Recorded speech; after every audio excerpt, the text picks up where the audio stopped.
metodologias participativas e sistematizações de experiências agroecológicas. Estamos iniciando aqui o módulo 4 sobre ferramentas participativas, com a participação do professor Décio Cotrim da UFPEL e Alberto Bracajoli, do dia 26 de outubro até o dia 1º de novembro será desenvolvido esse módulo. Esse módulo e essa videoaula, ela tem a ideia de servir como material complementar, como uma videoaula complementar, para um material bibliográfico que está disponibilizado, mostrando algumas ferramentas participativas que são usadas em processos de planejamento, de diagnóstico, e, e a gente usando, pode ser utilizado inclusive para monitoramento de experiências como um todo. Então, nesse mapa mental que vocês estão observando, nós mostramos 4 grandes grupos de técnicas ou de ferramentas que são utilizadas. Num primeiro, num primeiro ramo, a gente chama as ferramentas de visualização e diagramação. E aí a gente pode encontrar o perfil de grupo, estratégia de vida, mapas são bastante utilizadas entre os métodos participativos, como um mapa social, um mapa de serviços e oportunidades, um mapa de recursos naturais. Existe também o calendário sazonal, que é utilizado para ver ao longo do ano as conjuntos de atividades que são desenvolvidas, principalmente quando utilizar na agricultura, cada mês quais são as atividades, quais são as culturas, quais são as tarefas, qual é o fluxo de trabalho que tem. Também temos o diagrama de fluxo e o diagrama de Venn, que vamos apresentar logo em seguida, o fluxograma de atividades. O segundo grande grupo, que tem algumas métodos, algumas ferramentas que fazem parte das metodologias qualitativas, são ferramentas de diálogos e entrevista, como entrevistas semi-estruturadas, entrevista com informantes chaves, o que a gente chama de observação participante, a tempestade de ideias, que também é um método usado. Também ele já provém, né, de uma origem mais antiga, inclusive, né, chamada em inglês de brainstorming, mas também é incorporado entre os métodos participativos. Um terceiro grande ramo são as matrizes, né, e o processo de amostragem. Então, existe tanto a matriz de preferência como a matriz de priorização, um ranking de preferências, a FOFA, que é um acrônimo, né, entre fortaleza, oportunidade, fraquezas e ameaças, que é utilizado como diagnóstico e também como um planejamento. E um quarto campo de técnicas ou de ferramentas, chamado grupos, contrastes de grupo, diálogos grupais, representações de papéis, que são utilizadas para trazer alguma temática que seja problemática, que seja importante dentro da comunidade, e dinâmicas grupais de maneira geral. Esse primeira slide das figuras, das ferramentas, é o que a gente chama de mapa da comunidade.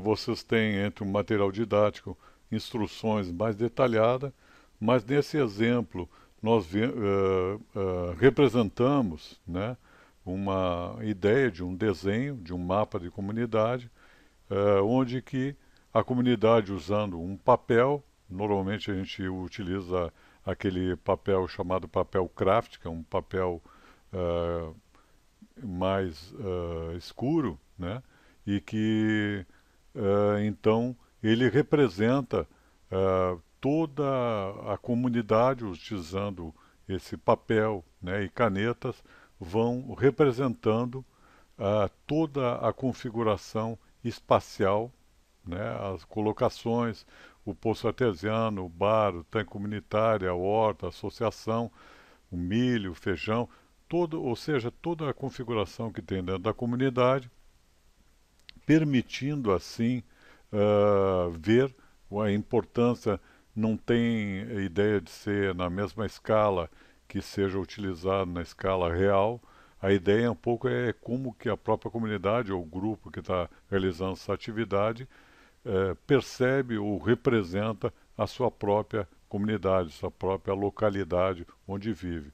E a partir daí pode se desenvolver um diálogo, né, tentando entender um pouco essa configuração espacial da comunidade como um todo. Por vezes, até para trazer uma dinâmica, uma discussão sobre a questão de gênero, pode trazer um mapa da comunidade feito por homens e um mapa da comunidade feito por mulheres, que normalmente esses dois desenhos têm diferença de detalhamento, de características que são observadas num mapa e no outro, que também podem ser utilizadas, inclusive, para uma discussão de gênero e como que a mulher e como o homem percebem a mesma comunidade. Essa representação é de um chamado diagrama de Venn.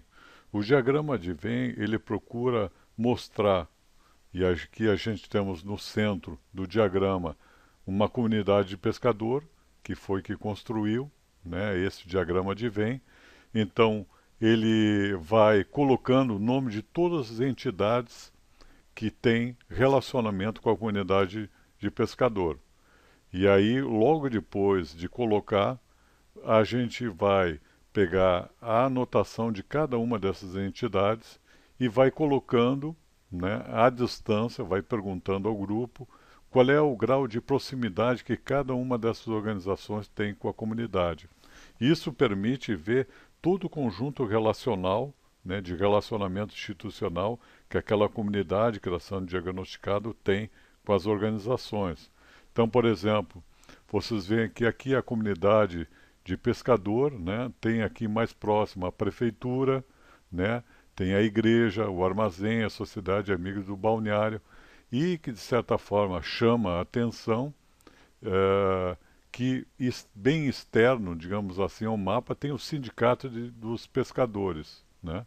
E do outro lado também a Associação dos Pescadores, mostrando que as entidades que são representativas da comunidade de pesca estão, digamos assim, de certa forma, distantes.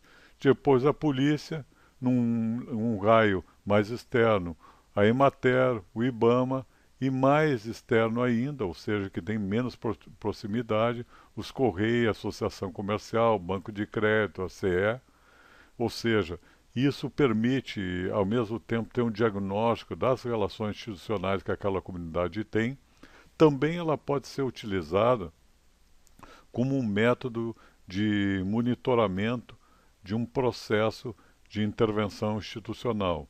Então, digamos que a Emater esteja realizando esse tipo de diagnóstico, né, e ela apareça mais distante, e ela construa um processo de fortalecimento dos relacionamentos e que ela apareça num próximo mapa mais próximo da comunidade, demonstrando ou, de certa forma, servindo como um monitoramento de um conjunto de estratégias organizacionais que foram desenvolvidas. Esse método também é bastante utilizado, né? Aqui temos uma representação esquemática e logo em seguida vamos ver um exemplo. Ele representa uma árvore, né? Então, os ramos aqui, os galhos, os ramos da árvore, eles são os efeitos. As raízes, né, são as causas, né? Aqui nas linhas pode ser os envolvidos com os problemas. E aqui na parte central é o problema prioritário. Vejamos um exemplo.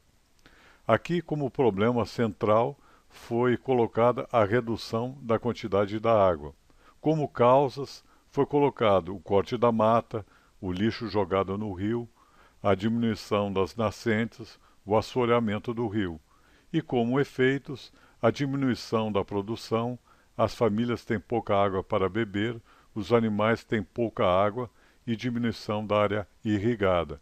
Esse mapa A árvore de problemas, ele também é um passo de um método de planejamento que chama método ZOP, planejamento de projetos orientado por objetivos, e ele permite construir a estrutura básica de um projeto de desenvolvimento. E da forma como que ele está colocado aqui, ele serve como um diagnóstico e vendo as relações causais entre causa e efeito de um problema prioritário que foi, digamos assim, elencado pela comunidade, pelo grupo de planejamento. O próximo, então, aparece um calendário histórico, normalmente para a gente desenvolver uma atividade dessa dentro de uma comunidade, dentro do grupo. É interessante termos pessoas de diversas idades, né, para ter uma densidade histórica. E aí o calendário é colocado da seguinte forma. É feita uma pergunta, utilizada uma visualização móvel. Depois vou mostrar umas fotos para vocês de como que a gente trabalha essa visualização móvel. Perguntado, qual é a data mais antiga que é lembrado aqui, né, da comunidade, desse grupo? Então, digamos que aqui, como está aqui no exemplo, 1910 é um momento mais antigo, né? Quais são os fatores que tinham, o que vocês lembram dessa época? Ah, tinha a bodega do seu Pedro, né? Pescavam melhor, né? Aqui também é um calendário histórico ligado com a pesca. Em 45, qual é a outra data que lembro? 1945, a dragagem do canal e existia mais peixe. Ah, começou o telefone, né, econômico, a influência do vapor.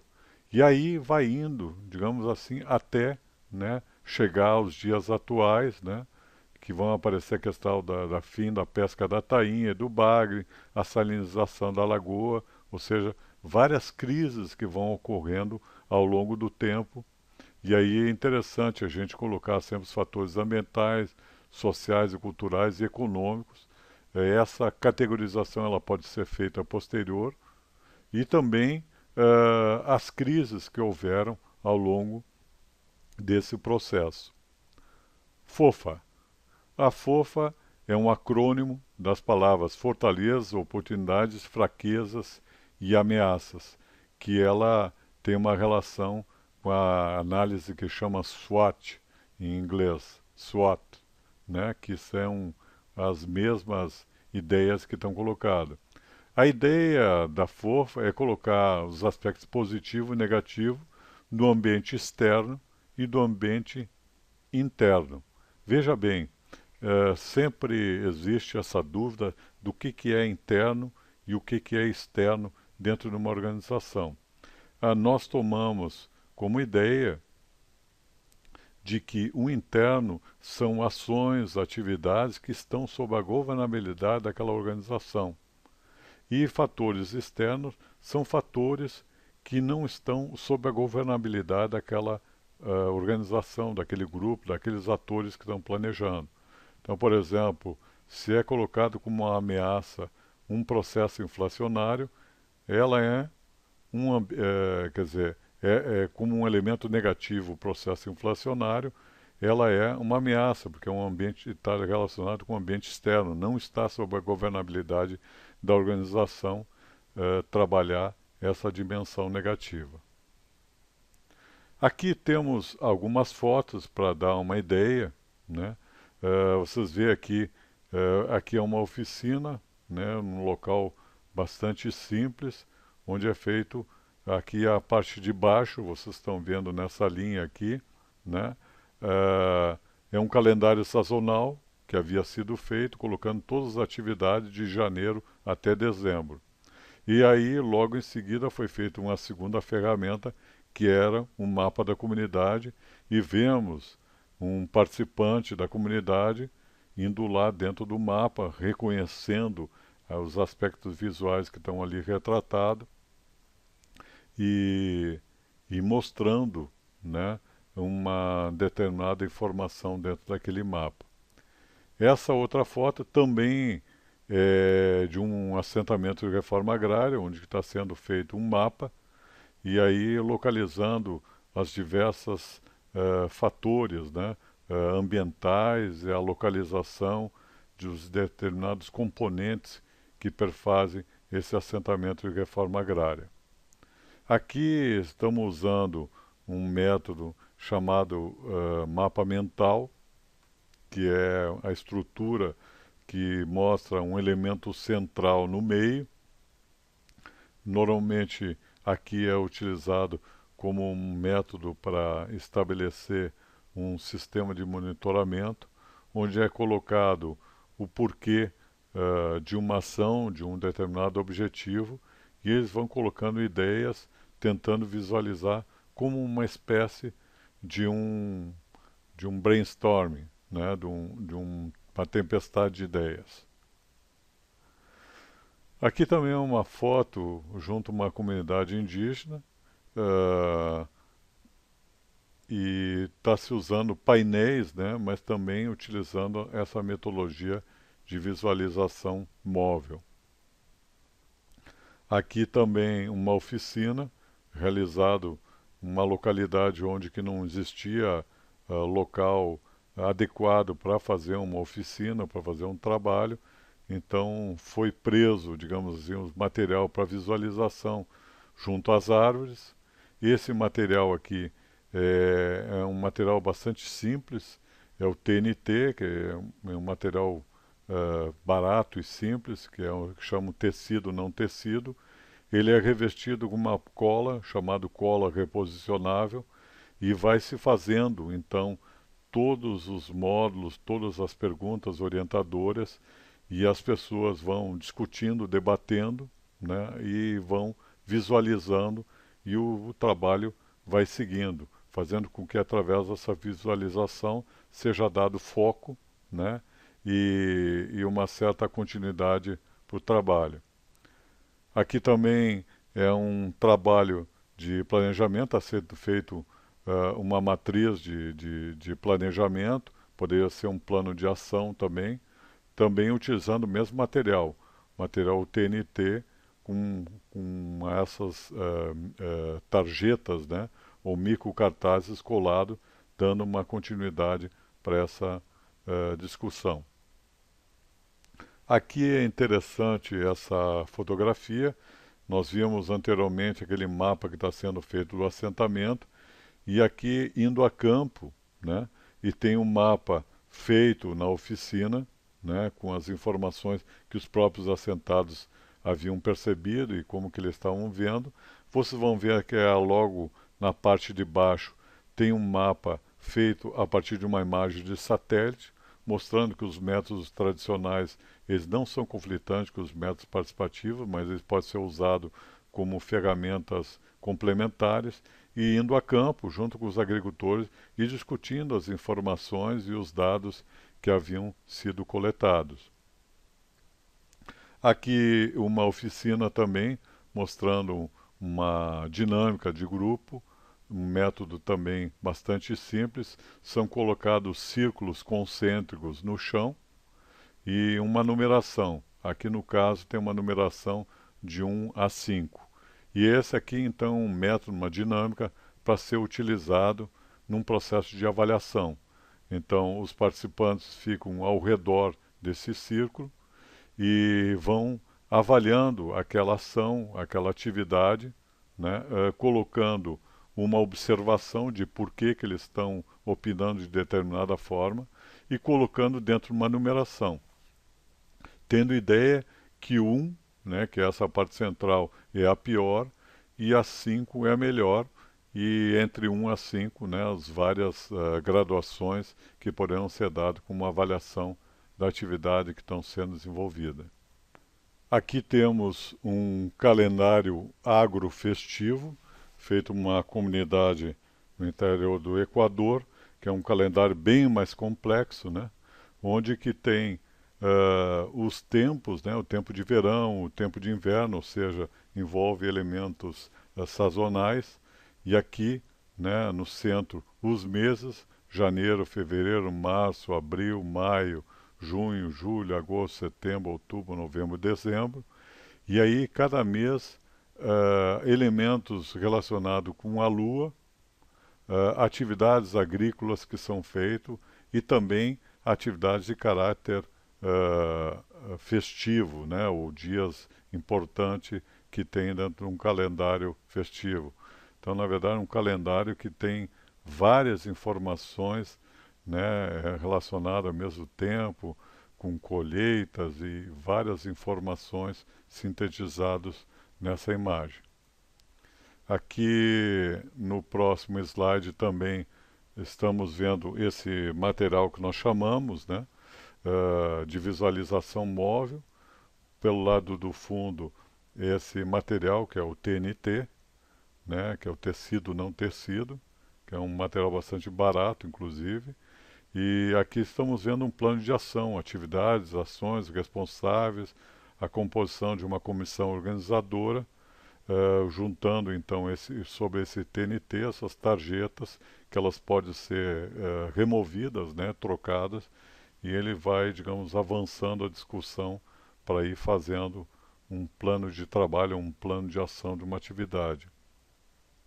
Nessa outra foto também estamos vendo logo aqui no final, de uma maneira não linear, né, um calendário sazonal, começando de 85, né, chegando até aqui embaixo em 2004, um calendário das atividades, dos processos todos que foram desenvolvidos. Aqui uma tarjeta, né, colocando sobre as utopias, né, que o grupo tem com relação às atividades como um todo, né, os seus sonhos, o seu futuro, para colocar a ideia de um projeto de mais longo prazo. Aqui também é um método, né, de utilização também desse sistema de visualização móvel para dar, né, aqui então temos um planejamento de ação, né, em várias localidades, e aí cada um dos atores está indo lá e marcando essa, digamos assim, dentro dessa matriz, os elementos que precisam ser demarcados. Essa foto também é de um processo de planejamento feito com comunidades, e a gente está vendo aqui que foi aplicado a FOFA, né?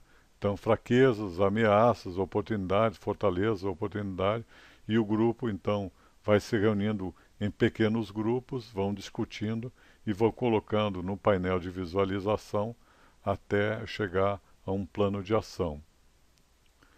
E essa foto, essa última foto que estamos apresentando, é uma reunião com produtores rurais, né?